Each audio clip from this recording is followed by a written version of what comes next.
समय तक विचार करने और जद्दोजहद की बात बना। हम जानते हैं कि बिहार देश के सबसे पिछड़े राज्यों में से एक है और विगत कई सरकारें आई गई, बहुत सारे सपने दिखाए गए। उन सपनों में बड़ा सपना था औद्योगिकीकरण का। विगत लगभग 35-40 वर्षों की जो सरकारें यहाँ रही हैं, उन्होंने बिहार के औद्योगिकीकरण और पूंजी निवेश के लिए और बड़े स्तर पर जो यहाँ से मजदूरों का पलायन होता है, उस पलायन को रोकने के लिए लंबे लंबे सपने दिखाए। इन सपनों का असर आज भी हम देख रहे हैं और विगत वर्षों से देख रहे हैं। कोई उद्योग इस राज्य में नहीं आया और जहाँ उद्योग होगा, कल कारखाने होंगे, वहाँ मजदूरों के संगठन की व्यवस्था होती है। यहाँ चूंकि उद्योग है ही नहीं, कल कारखाने है ही नहीं, विकास का कोई रास्ता नहीं है। बाढ़ और सूखा से पूरा बिहार हमेशा ग्रस्त रहता है। किसी क्षेत्र के जो मजदूर होते हैं उनकी अवस्था काफी दयनीय होती है। छिपी हुई बेरोजगारी, प्रचंड बेरोजगारी रहती है। साल के अधिकांश समय में उन्हें बाहर जाना पड़ता है और इस देश में कई स्तरों पर क्षेत्रवाद है, भाषा का ये है, इन सभी चीजों का हमें शिकार होना पड़ता है। बड़े बड़े सपने दिखाए गए, सपने पूरे नहीं हुए। पूंजीवाद की सत्ता, जो पूंजीवाद है, उस पूंजीवाद के को बनाए रखने के लिए जो ये सत्ता होती है, उन दोनों के बीच एक नाभि-नाल संबंध होता है। इस नाभि-नाल संबंध में जो सरकारें होती है, वह आम लोगों के लिए काम नहीं करती है, वह श्रमिक वर्ग के लिए काम नहीं करती है, वह काम करती है उस पूंजी की सत्ता को बरकरार रखने के लिए। यह सच्चाई है हमारे देश में, हमारे राज्य में और पूरे विश्व में। आज की जो हकीकत है, यथार्थ है, जिसे हम देख रहे हैं पूरे विश्व में, पूंजीवाद अपने सबसे विभत्स और सबसे खतरनाक स्थिति में है। यह केवल भारत में नहीं है, पूरे विश्व में है। और ऐसे समय में एक प्रबुद्ध नागरिक और एक श्रमिक की जिम्मेवारी ज्यादा बढ़ जाती है। वह संस्कृति के रास्ते से जाति और धर्म के झगड़ों को बढ़ाकर राष्ट्रीयता के नाम पर श्रमिकों का शोषण करती है, उनको बांटती है। तो इस संकट के समय में बुद्धिजीवियों की जिम्मेवारी तो बढ़ी जाती है, साथ साथ श्रमिकों को भी ज्यादा सजग होकर काम करने की जरूरत होती है। साथियों,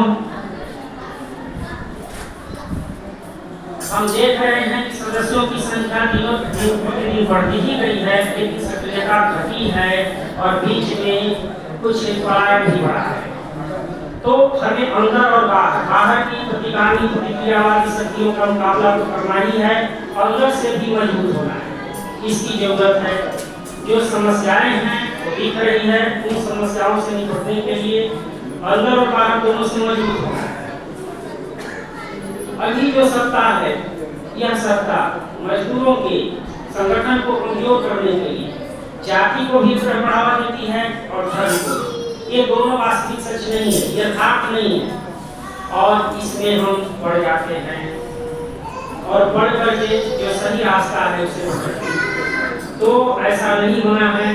एक बड़े शायर ने कहा है कि इतिहास की जो किसी की गलती है, यदि हम उसे मान के लेते हैं तो कोई इतिहास की गलती है, आज का यथार्थ तो नहीं है।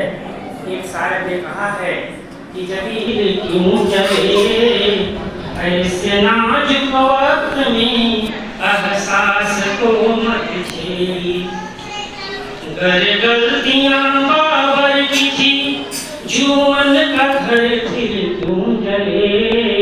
ऐसे नाजुक वक्त में एहसास को मत छेड़ी, छेड़िए एक जंग मिलजुल कर पूंजी के खिलाफ, दोस्त मेरे मजहबी एहसास को मत छेड़िए, दोस्त मेरे मजहबी जज्बात को मत छेड़िए। इसलिए धर्म के नाम पर जो भेदभाव फैलाए जाते हैं, उन भेदभाव से दूर रहे। उसी तरह जाति का एक उपकरण है, ऊपर जैसी चीजें हैं। सच्चाई यह है कि उससे मानव उसके बाद वाला है, पूंजी का जो अत्याचार है, इसे हम लोग नहीं कर सकते हैं। सरकारें जो है तीन चीजों को, पूंजीवादी सरकारें, पूंजी की संरक्षण सरकारें तीन चीजों को जनता के बीच ले जाती है। वो भय दिखाती है, वो भय दिखाती है, ऐसा हो जाएगा, वैसा हो जाएगा, पाकिस्तान नीचे है, हो नीचे जाएगा। ये भय दिखा करके वो जनता को भ्रम करती है, एक भ्रम इल्यूजन में जनता को डाल देती है। तो उस जो काल्पनिक भय है, ऐसा कुछ होता नहीं है। हमारा नारा है, हमारे लीडर का नारा है, हमारे शिक्षक का नारा है, दुनिया की मजदूरी। यहाँ दुनिया सब है, विश्व में श्रमी का जो संबंध है, पूंजी से जो श्रम का संबंध है, वो एक ही है। ये संपूर्ण विज्ञान है। इस विज्ञान में ये है कि श्रम और पूंजी का जो संबंध है वही है, वो बदलने वाला नहीं है। श्रमिक पर अत्याचार करके ही, उसके श्रम का शोषण करके ही पूंजीपति अपने पूंजी को बढ़ाएगा। पूंजी बढ़ने का वही नियम है, श्रम का शोषण। तो सीधा सीधा यह संबंध है शोषक और शोषित का, पूंजी और श्रम के बीच का जो संबंध, ये सीधा संबंध है। यह जो सीधा संबंध है, इसको उलझाने के लिए अलग अलग चीजें आती हैं और भय का एक माहौल पैदा किया जाता है। उस देश का डर, इस देश का डर फैलाया जाता है, युद्ध का उन्माद पैदा किया जाता है।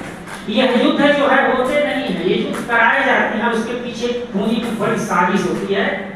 तो जो भी युद्ध है वह युद्ध पूंजीपति अपनी फायदे के लिए और पूंजीपतियों की संरक्षक सरकारें अपनी सरकार चलाने के लिए जनता को भ्रम करती है। ये स्पष्ट चीज है। ये पहले भी है, प्रथम विश्व युद्ध हम लोग देख चुके हैं, पढ़ चुके हैं इतिहास में। ये तीसरे विश्व युद्ध की स्थिति है, ये तीसरे विश्व युद्ध है जो निर्वेद हो रहा है, निर्दोष लोगों की हत्याएं हो रही है। एक तरह से प्रायोजित युद्ध है और इसमें जो देश पड़े हुए हैं सभी पूंजी के पोषक देश हैं और अपने लाभ के लिए। समाजवाद में युद्ध का कोई स्थान नहीं है। एक श्रमिक भोजन, वस्त्र, आवास के बाद शिक्षा और स्वास्थ्य से ज्यादा जो सोच रहा है कि उसका अधिकार है, उसे मिलना चाहिए, ये सच्चाई है। दूसरा भय के अलावा जो दूसरा है वो है भय के अलावा जो दूसरी चीजें हैं वो संशय है। एक ऐसा भ्रम, एक ऐसा संशय जो सच्चाई नहीं होती है और इस तरह से जनता को अंधेरे में रखकर अपना उल्लू सीधा करने के लिए पूंजीवादी सरकारें काम करती है। और ऐसा अभी जो विपक्ष की स्थिति है देश की, उसमें जो प्रबुद्ध वर्ग है वह अपनी बात रखने की भी स्थिति में नहीं है, इतनी खराब स्थिति है। अभिव्यक्ति का जो अधिकार है, जो हमारा संवैधानिक अधिकार है, उस अभिव्यक्ति के अधिकार को खतरा बन रहा है। बोलने वालों का मुंह बंद कर दिया जा रहा है और अलग अलग शब्द बना है। बहुत